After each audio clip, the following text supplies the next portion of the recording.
আসসালামু আলাইকুম।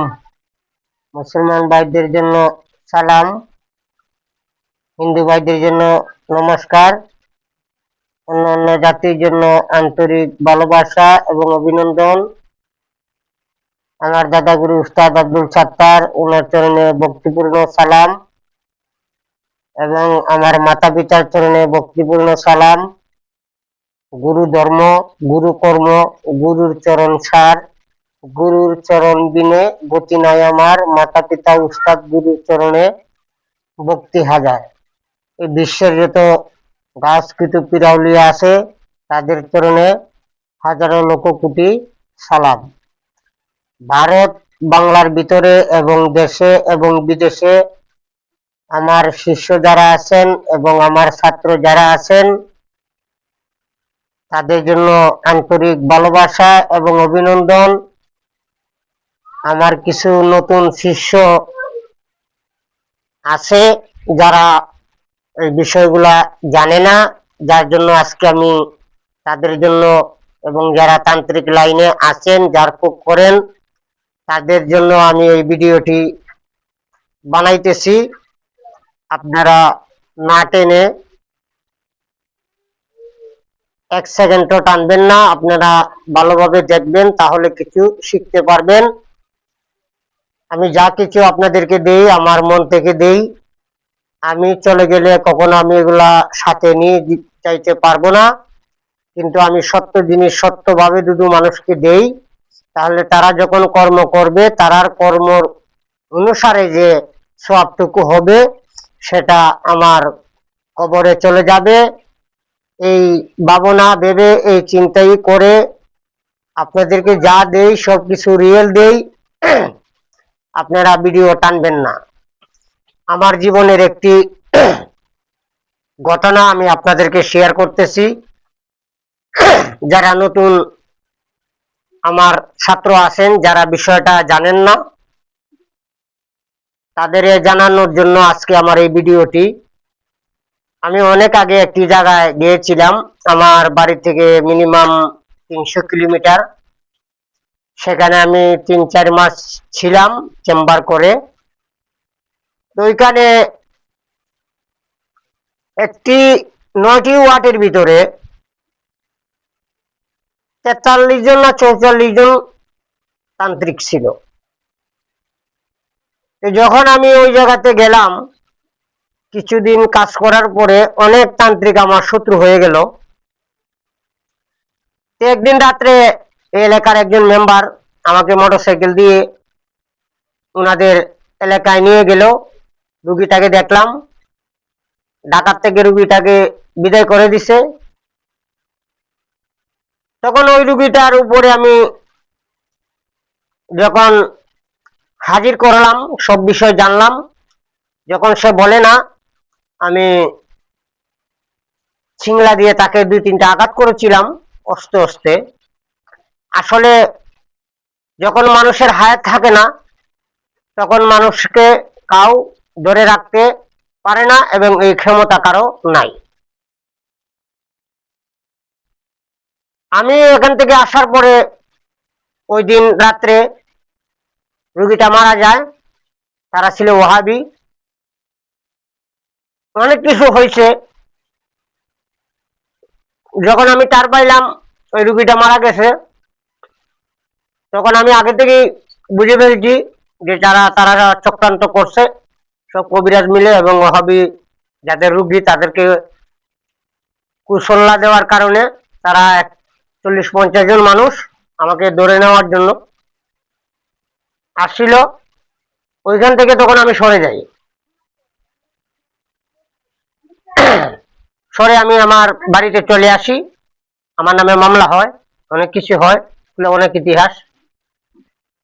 আমি এটার জন্য আমার শিষ্য যারা আছে যারা নতুন তাদেরকে আমি বলতেছি, জিনগ্রস্ত রোগী হোক ভূতগ্রস্ত রোগী হোক যে কোনো রোগী হোক না কেন আপনার কাছে আসে, আপনি চেকিং করবেন, হাজির করবেন, ভালো কথা, কিন্তু রোগীর শরীরে কোনো টর্চার করবেন না। কারণ টর্চার করলে যদি রোগী মারা যায় তার হায়াত না থাকে তখন আপনি একটি বড় ধরনের সমস্যায় পড়ে যেতে পারেন। তাই আমার শিষ্য যারা আছে এবং যারা তান্ত্রিক লাইনে আসেন তাদের জন্য আমার এই সতর্কবার্তা। হ্যাঁ, আপনারা আঘাত না করলে আপনারা জিজ্ঞেস করবেন কিভাবে। তখন আমি বাড়িতে চলে আসলাম, আমার দাদা নাই। আমার দাদিকে আমি জিজ্ঞাসা করলাম যে এরকম এরকম ব্যাপার। তখন আমার দাদি বললো যে তোমার কি জ্ঞান নাই, তোমার কি বিবেক নাই? রুগী অসুস্থ, অদৃশ্য রুগীর গায়ে আঘাত করলে আঘাতটা রুগীর গায়ে তখন লাগবে না, যখন সে চলে যাবে তখন রুগীর শরীরে এই মারগুলা ফুটে উঠবে, বেসে উঠবে। তুমি রুগীর শরীরে আঘাত করাটা তোমার ঠিক হয় নাই। তুমি আঘাত করতেছিলে রুগীর যে একটা ছায়া থাকে, শ্যামা থাকে। আমরা যখন হাঁটি অথবা আমরা কোনো জায়গায় বসি তখন আমাদের একটা শ্যামা থাকে। হ্যাঁ, ওই শ্যামার মাঝে আঘাত করতে হয়, রুগীর শরীরে আঘাত করতে হয় না। এই গোপন রহস্যটা আমার দাদি আমাকে বলছিল। তখন থেকে আমি আর কোন রুগীর উপরে টর্চারিং করি না। যদিও টর্চারিং এর প্রয়োজন মনে হয় তখন রুগী যে জায়গায় বসে, রুগীর শ্যামা যে জায়গায় থাকে ওই জায়গায় টর্চারিং করি। তাই আপনাদেরকে বলতেছি, রুগীর গায়ে আপনারা মারধর করবেন না। রুগীর যে ছায়া থাকে, শ্যামা থাকে, শ্যামার মাঝে আপনারা টর্চারিং করবেন, জিজ্ঞাসাবাদ করবেন। আরেকটি সতর্কবার্তা আমি বলে দিচ্ছি, কোন জিনকে আপনারা জ্বালাবেন না। যদি আপনার শক্তি জিনের উপরে প্রয়োগ করেন, আপনি অনেক শক্তি আছে, আপনি জানলে বলা, আপনি জিনকে বন্দি করেন, সমস্যা নাই, তাতে আপনার ক্ষতি হবে না। কিন্তু জিনকে যদি আপনি জ্বালিয়ে ফেলেন, আমাদের যেমন ফ্যামিলি আছে, বউ বাচ্চা আছে, তেমন জিনের ক্ষেত্রেও তাদের ফ্যামিলি আছে, তাদের আত্মীয় স্বজন আছে। আপনি তাকে মেরে ফেলবেন, জ্বালিয়ে ফেলবেন, কিন্তু এটার মাসুল আপনাকে দিতে হবে, আপনার ফ্যামিলিকে দিতে হবে। 6 মাস আগে হোক, 3 মাস পরে হোক, 4 মাস পরে হোক, সেটা আপনার মাসুলটা দিতে হবে। তাই আমার রিকোয়েস্ট, আমার শিষ্য যারা আছেন, আপনারা বলেও এই কাজটি করবেন না। এটা আপনারা সবসময় মাথায় রাখবেন। এবং অনেক ভাই আমাকে কমেন্ট করেছে যে গুরুজি আপনি বলছেন রুগীর উপরে জিন হাজির করার জন্য মন্ত্র চ্যানেলে দিয়েছেন, আমরা তো খুঁজে পাচ্ছি না। তাই তাদের জন্য আজকে আমি মন্ত্রটি আবার দিতেছি, রুগীর শরীরে কিভাবে আপনারা জিন হাজির করবেন। রুগীকে অজু করিয়ে রুগীকে আপনি সামনে বসাবেন অথবা দাঁড় করাবেন। দাঁড় করানোর পরে রোগীর শরীরে তাবিজ কবজ থাকলে এগুলো খুলে ফেলবেন। খুলে আপনারা এই মন্ত্রটা পড়বেন, উত্তরে ডাকি, পশ্চিমে ডাকি, পূর্বে সূর্য উদয়, পশ্চিমে তার লয়, আছো কোথায় জিন্নি শয়তান, অমুকের পুত্র অমুকের উপরে আয়, সুলেমান পায়গম্বরের দোহাই, দোহাই এলাহির, অমুকের অঙ্গে বরকর জিন্নি, হু ফান্তাসির, দোহাই আল্লাহ, দোহাই জল্লে জালালা। এই মন্ত্রটা 21 বার পড়বেন, 21টা ফু দিবেন। এই মন্ত্রটাকে আপনি সিদ্ধ করে নেবেন। পূর্ণিমা রাত্রে 12টার দিকে 108 বার আপনারা আগরবাতি জ্বালিয়ে মন্ত্রটা মুখস্থ করে নেবেন। তারপরে 3 কেজি মিষ্টি কিনে ছোট ছোট বাচ্চাদেরকে দান করে দিবেন, তাহলে আপনার এই মন্ত্র জাকাত আদায় হয়ে যাবে। যখন আপনি যে জায়গায় যাবেন, প্রথম অবস্থায় 21 বার সময় নেবে। যখন আপনি কিছুদিন এই বিদ্যাটা অ্যাপ্লাই করবেন রোগীর ক্ষেত্রে, তখন 3 বার 7 বার পড়ার সাথে সাথে বিশ্বের যে প্রান্তেই থাকুক না কেন রোগীর উপরে জিন চলে আসবে। হ্যাঁ, প্রথম অবস্থায় আপনারা রোগীর জিন যখন গরম হবে আপনি ঠান্ডা থাকবেন, যখন সে ঠান্ডা হবে আপনি গরম হবেন। এভাবে তাকে শপথ দিয়ে আপনারা ছেড়ে দিবেন। এবং বিসমিল্লাহ কটকটের যে 5টা রহস্য আছে, একটা রহস্য আমি আজকে উন্মুক্ত করতেছি। আমার শিষ্য যারা আছে এবং তান্ত্রিক যারা আছে, যারা পেটের দায়ে কাজ করে, এবং আরেকটি কথা, আমার শিষ্য যারা আছে আমি কখনো তাদেরকে শিক্ষা দেওয়ার সময় অথবা যাওয়ার সময়, তাদেরকে বিদায় দেওয়ার সময় আমি কোনো শিষ্যকে বলি না যে আপনারা কর্ম করবেন, মাসে মাসে আমাকে এত টাকা দিবেন, 500 টাকা দিবেন, 1000 টাকা দিবেন, সে কথা আমি বলি না। আমি আমার শিষ্যদেরকে বলি আপনাদের ঘর সংসার আছে, ছেলে মেয়ে আছে, আপনারা ইনকাম করে যদি আপনার দেওয়ার মতো সামর্থ্য থাকে আপনার গুরুকে আপনি দিবেন, না হলে আপনি খেয়ে পরে বেঁচে থাকেন, আমার জন্য দোয়া করবেন। আর যে কোনো সমস্যায় পড়েন, আমি যতদিন জীবিত আছি ইনশাআল্লাহ যতদিন আমি জীবিত আছি, আমি যেতটুকু জানি, আমি আপনাদেরকে পাশে থাকবো এবং সেখান থেকে উদ্ধার করার দায়িত্ব আমার। আপনারা কাজকাম চালিয়ে যান, মানুষের উপকার করেন, এটাই আমার প্রত্যাশা। আমি বিসমিল্লাহর মন্ত্রটা বলতেছি গোপন রহস্য সহ। আপনারা দান করার পরে আমি নিয়ম সহ বলে দিব। ভিডিওটা লম্বা হবে, 10 মিনিট হয়ে গেছে। আমার ঠিকানা কুমিল্লা, আমার মোবাইল নম্বর 013167057772।